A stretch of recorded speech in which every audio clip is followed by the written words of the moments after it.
Hello friends, welcome back to my channel. So இன்னைக்கான வீடியோல இப்போ நீங்க ஸ்கிரீன்ல பார்க்குற மாதிரி 3D லுக்ல சூப்பரான ஒரு ஸ்டேட்டஸ் வீடியோ எப்படி நாம VN எடிட்டர் அப்ளிகேஷன் யூஸ் பண்ணி எடிட் பண்றது. சோ அதான் இன்னைக்கான வீடியோல பார்க்க போறோம்.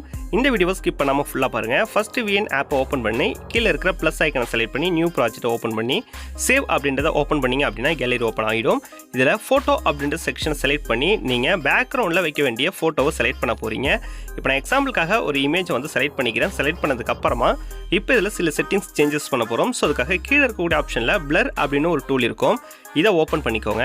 ஓபன் பண்ணீங்கனா ஃபர்ஸ்ட் இருக்கக்கூடிய பேசிக் அப்படின்றத கிளிக் பண்ணிக்கிட்டு கீழ இருக்கக்கூடிய ஆப்ஷனை ஒரு 40 கிட்ட வந்து அட்ஜஸ்ட் பண்ணி டிக் ஐகானை கிளிக் பண்ணிக்கோங்க. நெக்ஸ்ட் ஸ்டேட்டஸ் எவ்வளவு லென்த்துக்கு வேணுமோ அதுக்கு தகுந்தாப்புல நம்ம அட்ஜஸ்ட் பண்ணிக்கலாம். சோ அதுக்காக கீழ இருக்கிற ட்ரிம் அப்படின்ற ஆப்ஷனை செலக்ட் பண்ணிக்கோங்க. மேலே இந்த மாதிரி டெக்ஸ்ட் பண்ற ஆப்ஷன் இருக்கும். இதுல என்ன நம்பர் இருக்கோ அதை எரேஸ் பண்ணிக்கிட்டு 15 அப்படின்றத அட்ஜஸ்ட் பண்ணிக்கோங்க. இப்போ நம்ம ஆப்ஜெக்ட்டுக்கு பேக்ரவுண்ட்ல வரக்கூடிய வீடியோ லிரிக்ஸ் வந்து செலக்ட் பண்ண போறோம். சோ அதுக்காக பிளஸ் ஐகானை செலக்ட் பண்ணி கேலரியில இருந்து இந்த லிரிக்ஸ் வீடியோவை செலக்ட் பண்ணிக்கலாம். செலக்ட் பண்ணதுக்கு அப்புறமா இத வீடியோ ஃபுல்லா வந்து அட்ஜஸ்ட் பண்ண போறோம். அதுக்காக கீழ இருக்கிற டூல்ஸ்ல fill அப்படின்ற இந்த ஆப்ஷனை செலக்ட் பண்ணிக்கோங்க. செலக்ட் பண்ணதுக்கு அப்புறமா இந்த மாதிரி ஃபுல் ஸ்கிரீனுக்கு செட் ஆகிடும். நெக்ஸ்ட் blending ஆப்ஷனை ஓபன் பண்ணி அதுல வரக்கூடிய ஸ்கிரீனை செலக்ட் பண்ணி டிக் ஐகானை கிளிக் பண்ணிக்கோங்க. இப்போ நம்ம போட்டோவை ஆட் பண்ணிக்கலாம். சோ அதுக்காக அகைன் இந்த பிளஸ் ஐகானை செலக்ட் பண்ணுங்க. இத செலக்ட் பண்ணீங்க அப்படினா இப்போ திரும்பவும் கேலரி ஓபன் ஆகும். இதுல நீங்க யாரோட இமேஜை பயன்படுத்தி இந்த ஸ்டேட்டஸ் எடிட் பண்ண போறீங்களோ அந்த இமேஜை செலக்ட் பண்ணிக்கோங்க. இப்போ நான் போட்டோ செக்ஷன்ல இருந்து எக்ஸாம்பிளுக்கு ஒரு இமேஜை வந்து செலக்ட் பண்ணிக்கிறேன். செலக்ட் பண்ணதுக்கு அப்புறமா ஸ்கிரீன்ல கரெக்டா இந்த மாதிரி செட் பண்ணிக்கோங்க. செட் பண்ணதுக்கு அப்புறம் இதுல இருக்கக்கூடிய பேக்ரவுண்டை நம்ம ரிமூவ் பண்ண போறோம். சோ அதுக்காக கீழ இருக்கிற டூலை ஸ்க்ரோல் பண்ணி பாத்தீங்க அப்படினா கட் அவுட் அப்படின்ற ஒரு ஆப்ஷன் இருக்கும். சோ அந்த ஆப்ஷனை வந்து செலக்ட் பண்ணிக்கோங்க. செலக்ட் பண்ணிக்கிட்டீங்க அப்படினா இந்த மாதிரி பேக்ரவுண்ட் வந்து ஜஸ்ட் மினிட்ல இந்த மாதிரி எரேஸ் ஆயிடும். எரேஸ் ஆனதுக்கு அப்புறமா அகைன் டன் அப்படின்ற ஆப்ஷனை செலக்ட் பண்ணிக்கோங்க. நெக்ஸ்ட் நம்ம இந்த இமேஜோட லென்த்தையும் கரெக்டா 15 செகண்ட்க்கு வந்து அட்ஜஸ்ட் பண்ணோம். சோ அதுக்காக சேம் இதையும் ஜஸ்ட் கிளிக் பண்ணிட்டு ட்ரிம் ஆப்ஷன்ல இந்த மாதிரி செகண்ட்ஸை கரெக்டா 15க்கு அட்ஜஸ்ட் பண்ணி டிக் ஐகானை கிளிக் பண்ணிக்கோங்க. நெக்ஸ்ட் நம்ம அகைன் இந்த இமேஜ் பிளஸ் ஐகானை செலக்ட் பண்ணி போட்டோ செக்ஷன்ல இருந்து இந்த ஒரு லீஃப் இமேஜை வந்து நான் ஆட் பண்றேன். இந்த லீஃப் இமேஜ் எல்லாமே டவுன்லோட் பண்றதுக்கான ஆப்ஷன் கீழே டிஸ்கிரிப்ஷன்ல தரேன். டவுன்லோட் பண்ணி யூஸ் பண்ணிக்கோங்க.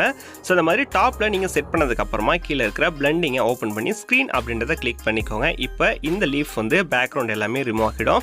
இப்போ பாத்தீங்க அப்படினா நமக்கு எல்லா இமேஜுமே செப்பரேட்டா இருக்கிறதுனால எல்லாத்தையும் கரெக்டா 15 செகண்ட்ல வந்து நம்ம அட்ஜஸ்ட் பண்ணோம்.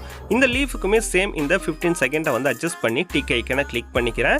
இப்போ நம்ம ஒவ்வொரு 5 செகண்டா வந்து பிரிச்சு ஒவ்வொரு 5 செகண்டுக்கும் எல்லா ஆப்ஜெக்ட்டுக்குமே ஒரு மூவ்மெண்ட் வந்து கொடுக்க போறோம். அதுக்காக நம்ம கீ ஃப்ரேம் அப்படின்ற டூலை ஆட் பண்றோம். சோ இதே மாதிரி நம்ம ஆட் பண்ண எல்லா மெட்டீரியல்லையுமே இந்த கீ ஃப்ரேமை ஸ்டார்டிங் பிளேஸ்ல ஆட் பண்ணிக்கோங்க.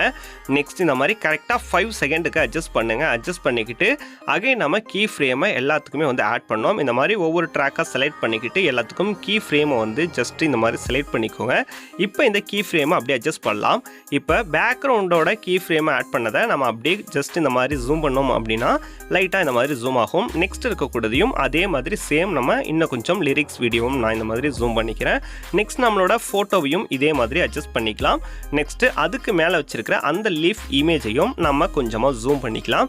சோ இப்போ பாத்தீங்க அப்படின்னா இந்த ஆப்ஜெக்ட் எப்படி இருக்கும் அப்படின்னா நம்ம ஆட் பண்ண வீடியோ அப்படியே லைவ்ல இருக்கிற மாதிரி நமக்கு ஒரு லுக் வந்து கொடுக்கும். சோ இப்போ பாத்தீங்க அப்படின்னா நம்ம பேக்ரவுண்ட்ல ஆட் பண்ண பேக்ரவுண்ட் இமேஜ் அதே மாதிரி லிரிக்ஸ் வீடியோவை கொஞ்சம் கம்மியா ஜூம் பண்ணிக்கோங்க.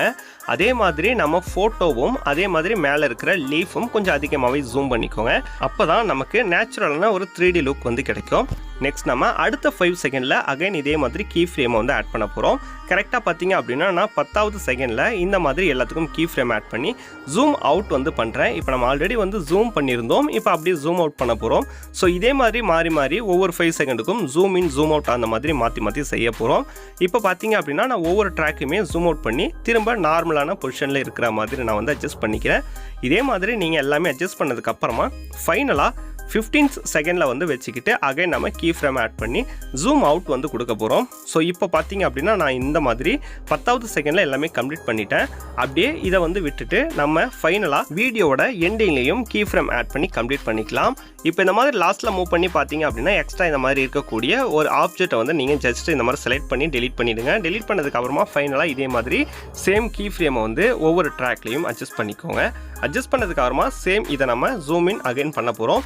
இப்போ இந்த மாதிரி ஒவ்வொரு 5 செகண்டுக்கும் நம்ம வீடியோவை அட்ஜஸ்ட் பண்ணும்பொழுது நம்ம வீடியோவில் ஒவ்வொரு 5 செகண்டுக்கும் ஒரு மூமெண்ட் வந்து கிரியேட் ஆகி பார்க்குறதுக்கு ஒரு 3D லுக் வந்து கொடுக்கும். ஸோ இது எல்லாத்தையும் நீங்கள் கம்ப்ளீட் பண்ணதுக்கு அப்புறமா ஃபைனலாக இந்த வீடியோவை ஒன்ஸ் வந்து ப்ளே பண்ணி செக் பண்ணி பாருங்கள். உங்களுக்கு எந்த வித இஷ்யூவும் இல்லை அப்படின்னா இந்த வீடியோவை நம்ம அப்படியே கேலரிக்கு சேவ் பண்ணிக்கலாம். ஸோ இப்போ பார்த்தீங்க அப்படின்னா நான் ஃபைனலாக வீடியோ எடிட் பண்ணி முடிச்சிட்டேன். இந்த வீடியோ எடிட் பண்ண தேவையான மெட்டீரியல்ஸ் எல்லாமே நான் டவுன்லோட் பண்ணுறதுக்கான ஆப்ஷன் கீழே டிஸ்கிரிப்ஷனில் கொடுக்குறேன். டவுன்லோட் பண்ணி நீங்கள் இந்த மாதிரி யூஸ் பண்ணிக்கலாம். இந்த பிளாக் ஸ்க்ரீன் லிரிக்ஸ் வீடியோ மட்டும் நீங்கள் வேறு ஏதாவது யூஸ் பண்ணணும் அப்படின்னாலும் தாராளமாக யூடியூப்லேயே பிளாக் ஸ்க்ரீன் லிரிக்ஸ் வீடியோ அப்படின்னு சர்ச் பண்ணி டவுன்லோட் பண்ணி இந்த இடத்துல வந்து நீங்கள் யூஸ் பண்ணிக்கலாம். ஸோ இந்த மாதிரி வீடியோ எல்லாத்தையும் நம்ம கம்ப்ளீட் பண்ணதுக்கு அப்புறமா ஃபைனலாக ஒன்ஸ் செக் பண்ணி பார்த்துட்டு இந்த வீடியோவை சேவ் பண்ணிக்கோங்க. ஸோ இப்போ பார்த்தீங்க அப்படின்னா இந்த வீடியோ பர்ஃபெக்டாக வந்து ப்ளே ஆகுது. வீடியோவை சேவ் பண்ணுறதுக்கு ரைட் சைட் டாப்பில் இருக்கக்கூடிய ப்ளூ கலர் ஷேர் ஐக்கானை ஜஸ்ட் இந்த மாதிரி செலக்ட் பண்ணுங்கள். இதை செலக்ட் பண்ணிங்க அப்படின்னா வீடியோவோட குவாலிட்டி அட்ஜஸ்ட் பண்ணக்கூடிய பிளேஸ்க்கு போகும். வீடியோவோட குவாலிட்டி அட்ஜஸ்ட் பண்ணிக்கிட்டு கீழே இருக்கிற எக்ஸ்போர்ட் அப்படின்ற ஆப்ஷனை செலக்ட் பண்ணிங்க அப்படின்னா இந்த வீடியோ கேலரிக்கு சேவ் ஆக ஸ்டார்ட் ஆகிடும். இந்த வீடியோ ரொம்பவே யூஸ்ஃபுல்லாக இருக்கும் அப்படின்னு நினைக்கிறேன். வீடியோ பிடிச்சிருந்தது அப்படின்னா வீடியோக்கு ஒரு லைக் பண்ணி சப்போர்ட் பண்ணுங்கள். இதே மாதிரி வீடியோக்களை தொடர்ந்து பார்க்க நம்ம சேனலையும் சப்ஸ்கிரைப் பண்ணிக்கிட்டு பக்கத்தில் வர பெல் ஐக்கனையும் கிளிக் பண்ணிக்கோங்க. தேங்க்யூ ஃபார் வாட்சிங். Keep supporting and bye.